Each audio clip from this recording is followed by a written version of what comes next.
My grandma always taught me that you're not going to get something you don't ask for. And it's something when I was a kid, I didn't really put two and two together. But then when I got older, I realized a lot of people will just kind of sit there thinking that like the world is like constantly curating the next thing to hand them and the next thing that they're entitled to. I think you have to go out there, and if you want something, you have to go out there and get it. Was there a moment you almost quit?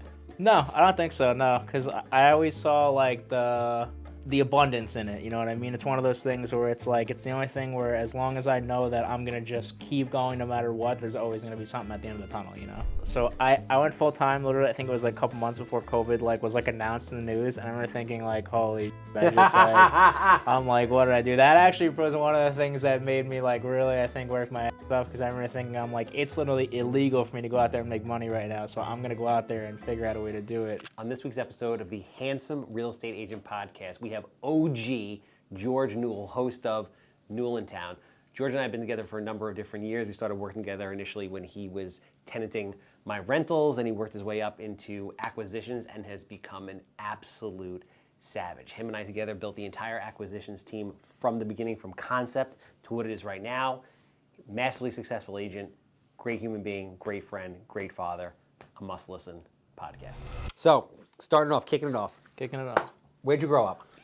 I grew up in Northport, which is where I still live. I never thought that I'd want to live there my entire life. I wanted to get out of there as soon as possible. When I was a kid, I was like, get me as far away from here as possible, like California, Hawaii, and that's where I still live. So I feel like that's everybody's thing growing up. Like I grew up in Wantagh, and I'm like, like everyone couldn't wait to get out of Wantagh, and they're just like, I can't wait to grow up and like go somewhere else and whatever. But then when you get older, you really realize you're like, we had the greatest childhood, and Long Island is the greatest place to grow 100%. up. Like, why would you ever want to go anywhere else? When you're a kid and it's all you know, you're like, you just rebel. What was your first job? My first job, actually, this is probably almost no one else's first job. I used to work at a paintball arena. So it was like one of those places you'd go to play paintball. Yeah. It's actually before I even had my working papers. I was like 13 years old. Are you a big paintballer? I used to be, not anymore. I haven't played in like probably like 20 years. But yeah, when I was like 12 to like 16, 17, I was big into it. And I feel like any sport like that, you're a killer. Yeah. Like anything to do with guns, darts, try my best, pool, like anything like that. You're just like nothing with running, but if it's like accuracy, then yeah, I'm good. Yeah. What did you want to be when you grew up when you were younger? When I was younger, I wanted to, like the usual, like fighter pilot, astronaut, Really? that kind of stuff. What else? I always tell people I got into something where it's like kids, there's not one kid, if you go to a high school or maybe like a high school, but if you go to like a middle school and you go to like career day, not one kid's going to look at you and be like, I want to be like into like selling real estate, or I want to be a real estate investor. And then it's like, because they don't know about it. It's one of those things where it's like, I feel like public school kind of like brainwashes kids to think that like academia is the only path to success. You know what I mean? Because they need workers. Yeah, exactly. So what life experience shaped you? Like, what do you think, what main life experience shaped you for who you are today? Just not having anything to fall back on. Like I got into real estate because I needed to take care of my family. Was there a moment though? Is there like something that happened where you were like, oh shit, and it was kind of like a pivotal point in your life? Yeah, so I was living with my dad. He was retired. He retired real early. He didn't really know too much about money. It was like, I didn't know either. It was like, if you ever read the book, like Rich Dad, Poor Dad, kind of like my dad was, we were like seemingly like well off my entire childhood, and he retired when he thought he was able to, when he thought his like 401k would catch him when he was going to retire, and then like maybe like 5-6 years after that, he realized that that's not the case. He had nowhere to go, and I was literally there to like pretty much like take care of myself and also take care of him and my family that I was going to be building. So my degree was in biochemistry, and I was working at a lab for a while, and that was like hourly wage kind of thing where it's like you have no path to double, triple your income unless you literally find another job. So that's what I looked into, and I walked past the real estate sign, and literally the most shallow thing in my head, I was like, oh, those people were always driving like Mercedes, BMWs. I was like, they must have been making like some sort of money. So I just literally searched on my phone how much money do real estate agents make, it was like 2% of the transaction. So then I literally just looked like, how much is this house worth that I was standing in front of? I was walking my dog, and it was like, it said it was worth like $700,000. So I'm like, you're telling me if I sell this house right now, I make $14,000. I'm like, I could sell at least like one of these things a month or two of these things a month, no problem. You know what I mean? So then I went on, I got my real estate license, and here it is, 8 years later. What was your first year in real estate like? First year in real estate, I think I made like $4,000. I went down to my local a bunch of different local brokerages. I was kind of shopping around to see who like I wanted to work with. This is before I even went to real estate school, and I went to the Douglas Elliman agency. I spoke to them. I started working with them for a bit, and then I worked with a team. And yeah, it takes a while to sell your first house, you know. So What's the biggest struggle you faced in real estate? biggest struggle I faced, I think, was it's the kind of thing where it's not like a different like other types of careers where I feel like you go to college and they teach you everything you need to know. When you go to real estate school, they teach you pretty much the only thing is how not to get sued. So it's like they don't teach you anything about how to actually sell a house, how to market yourself, how to make money in real estate. It's just basically how do I not get sued and how do I hopefully not get any fines from the state. Was there a moment you almost quit? No, I don't think so. No, because I always saw like the abundance in it. You know what I mean? It's one of those things where it's like it's the only thing where as long as I know that I'm gonna just keep going no matter what, there's always gonna be something at the end of the tunnel. You know? What was the turning point in your career? Meeting you. Nice. Yeah, definitely. What's the hardest real estate lesson real estate has taught you? You only get out what you put in. You really gotta you gotta hustle. You gotta go out there. You can't take no for an answer. And there's no obstacles, just roadblocks, or just speed bumps. What separates top agents, in your opinion, from average agents? What separates top agents, I feel like, is definitely the ability to go out there and see each individual transaction for itself. Like I feel like it really takes like speaking to people, finding out exactly what they need in like that time that you're speaking to them, and actually like how do I provide the most value for them. I think that's what separates like a top agent from someone who's just like a cookie cutter agent. What habits have contributed to most of your success? Habits and details, baby.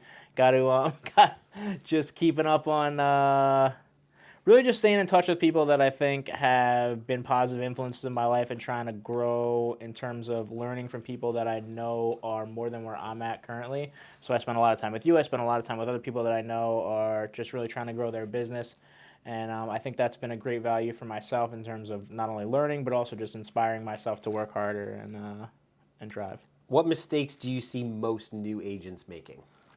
The biggest mistake I think most people make is like trying to come up with a reason why people won't do something instead of why they will do something. It's like I feel like if I'm in someone's house, most of the time, the reason why they have me there is because they actually want to go through with selling their house or doing something. It's like there's a million reasons why they won't do it, but it's like there's a few reasons why they will do it, and it's kind of like finding those reasons and really like pushing on those reasons. Yeah, I'm with you. We talk about it all the time. It's like Yeah. if people aren't just calling you over there to see what their house is worth for the most part. If someone's going to spend an hour with you and invite you into the most intimate place that they have, where you could, in theory, kill them and no one would know, they're looking to sell their house. Yeah. So the top 10% of all agents on Long Island means that if you're in the top 10%, you're doing $85,000 in gross commission a year or more. Obviously, you're well into that number. What do you tell agents who are trying to break into the top 10% but haven't been able to get there? I say it just really takes like putting your head down. I think persistence is key. I think every transaction you kind of cut your teeth a little more and you kind of learn like more about how to do business, and it teaches you about how to overcome different obstacles that I think, as I said, you're definitely not going to learn in real estate school. And the more that you do, it kind of makes each transaction seem like it makes the next one seem like less of a hurdle to overcome, regardless of what it presents you. What were you looking for in the next chapter of your business, right? So you've been in real estate for how many years now? Just turned 8 years in June. Damn. How many full-time years? So since 2020, I remember it was literally like right before COVID. because I remember thinking, so I went full time literally. I think it was like a couple months before COVID like was like announced in the news, and I remember thinking like, holy shit, I just like I'm like, what did I do? That actually was one of the things that made me like really I think work my ass off, because I remember thinking I'm like, it's literally illegal for me to go out there and make money right now, so I'm gonna go out there and figure out a way to do it.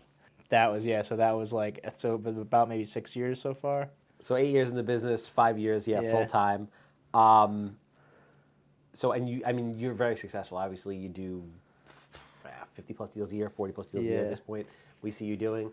What does the next chapter look like? Because you're a young guy, right? How old are you? 33, 34? I'm 34. I'll be 35 in 10 days, 11 days. You got a young son. Um, You got a whole life ahead of you. What does the next chapter look like? Where do you see yourself going in the industry? So, I mean, I always got into real estate as like with an exit plan, I guess. You know what I mean? Like my goal, like one of the reasons I love working with you is learning about real estate investing. I think most people don't really understand that like your retirement is not going to be there as something that's handed to you by the like your company, by like the federal government. It's only going to be there if you set it up for yourself. So I think it's like real estate's one of the few avenues where you can not only find a place to make a living, but also prepare to just like have the rest of your life taken care of it if you really focus and you do the right things. If there's an agent out there who's at like the 40 to 50K mark, gross commission, and they want to do real estate full time, but they're stuck, right? They just can't kind of break through that ceiling. What advice would you give them? I think just go out there and talk to people. You know, every person that you meet, every hand that you shake, every person that you speak to is a potential lead, a potential person that might be looking to sell their home. And I think sometimes even like, and I even fall victim to this. I think that like the more people that you have in front of you, the more leads that you're following up with, it kind of like you start to lose track of like, oh, I could just walk out of the building tonight and start knocking on people's doors and be like, oh, do you want to sell your house? You know what I mean? Like there's people out there all the time that are looking to sell their house. So I think it's like it really depends on like at what stage in your business you are, but it's about just like kind of just like taking the next step to increase it however you can, you know. Yeah, so the exciting thing about real estate prospecting is also the frustrating part. Like if you're an investor, you deal with realtors and people that are bringing in opportunity. When you're a realtor, everybody is your prospective client. Yeah. So it's like, who do you talk to? Literally everybody. Yeah. So I always break it down to the simplest thing, which is conversations. I was like, Yeah. hey, you know what? Have 25 conversations a week. If you can have 25 conversations a week, you'll have over 1,000 people in your CRM. So if you're having 1,000 conversations a week about buying and selling real estate, by the Yeah. end of the year, you'll know over 1,000 people that are potentially looking to buy or sell Yeah. real estate. What are you most excited about in the next 12 months? Next 12 months is just like seeing my son grow. He's about to be 9 months old, so I'm excited for him to start walking. I'm excited to see him just start like talking and start kind of like developing his personality. You know, I think that's going to be amazing. It's already been amazing just to see him develop. And It's that's so much fun. yeah, that's like a big part of the reason, as I said, also like why I got into real estate. It's one of those things where it allows you to focus on what's important, which is like being there for the people that matter in your life. You know, What do clients appreciate most about working with you? what's not to appreciate? I mean, listen, you're going to get an organ out of me. I've known you for 5 years, maybe more. I think for me, one of the best things that my sellers appreciate and my buyers is definitely, I consider myself a key negotiator. I try my best to get the best number possible, no matter who I'm working for. That's for sure. And I try to leave no money on the table. What do you think people get wrong when buying or selling a home? I think the biggest thing is people get a little too emotional about it. I think that, and I think that when I first got into real estate, I would have been 100% this person. Like I've lived in my house for so long, and it's like you never can imagine leaving it. But it's like you have to kind of compartmentalize that and just turn it into a business transaction. And I think that's when you make the most rational decisions, and also when you make the best decision that you're not going to regret like 5-10 years down the line when you realize you might have overspent or bought something that is in disrepair or something like that you don't want. What's the best advice you've ever given a client? Best advice I've ever given a client. So I always tell people that I can't convince you, or that I'm not in the business of convincing people to sell their house. I'm in the business of getting you the most amount of money when you decide it's a time for you to sell your house. Because I think a lot of people ask me like, oh, it's now a good time to try to time the market, this and that. I always think it's same with like the stock market. They say the best time to buy stocks is today, always. You know what I mean? You just keep buying. Like you never want to kind of think that you're some sort of like Nostradamus person that can like predict the future. If I knew that, I wouldn't be sitting down with you. You know what I mean? I'd be in some ivory, some like Crystal Tower in Manhattan. You know what I mean? So What makes a successful transaction for you? So in your opinion, when a transaction's done and you're like, this was a successful transaction, what does that mean to you? a successful transaction to me is one where everyone feels like they could have got a little more. Everyone feels Like the seller feels like they could have got a little more money. The buyer thinks they paid a little, maybe almost the numbers they paid a little too much. If that's the case, then it's just the right price. Yeah, I had some from my past tell me a buyer always feels that they could have paid less, and a seller always feels like they could have gotten more. Yeah. And that's like the sign of when like it was Yeah, good. that's how you know you're in that gray area, in that good spot. All right, rapid fire questions. You ready? Let's do it. These were rapid fire. I thought. No, this is like Oh true my rapid God, fire. okay. Favorite local restaurant? Rockin' Fish. That place is a They do an oyster happy hour from 3 p.m. to 6 p.m., Yeah? which is like, I think it's like $1.50 oysters or something like that, or $2. It's amazing. Yeah? Yeah. You got to shuck them and everything, or they're ready to go? You just Oh, they're already shucked. They plowing put them them on ice. They just, yeah. Favorite neighborhood? Northport, where I live. Why is Northport your favorite neighborhood? I mean, I love So- Northport. It's an amazing place. I actually almost considered living there for a while. Great vibe, awesome downtown, just beautiful place. The views are sick. When I was a kid, I lived in Northport, and I feel like I wanted to move away. But then, I don't think it's something you appreciate till you're an adult. Like, we have like the brewery downtown. There's a lot of restaurants downtown. It's just got that like really like corny like Long Island like downtown vibe where it's like they do like concerts every Wednesday. There's always something going on in the park. They have their own little like police force, so it's like I don't know. It's got that feel to it. So yeah. Biggest business book recommendation. So if someone's gonna read one business book, what do you recommend it is? Whew. I'm a big business book guy. So recently, I mean, the first book I ever read was Rich Dad Poor Dad. That's the one I listened to before I like when Changed I was my life, really- man. Yeah, before I even met you, I read that book. Before I Changed met my you, life. That's actually what. Before I even listened to your podcast, which is before I even met you, is I had listened to that book, and then I had started looking up podcasts about investing, and I looked up you. But yeah, that book, and then recently.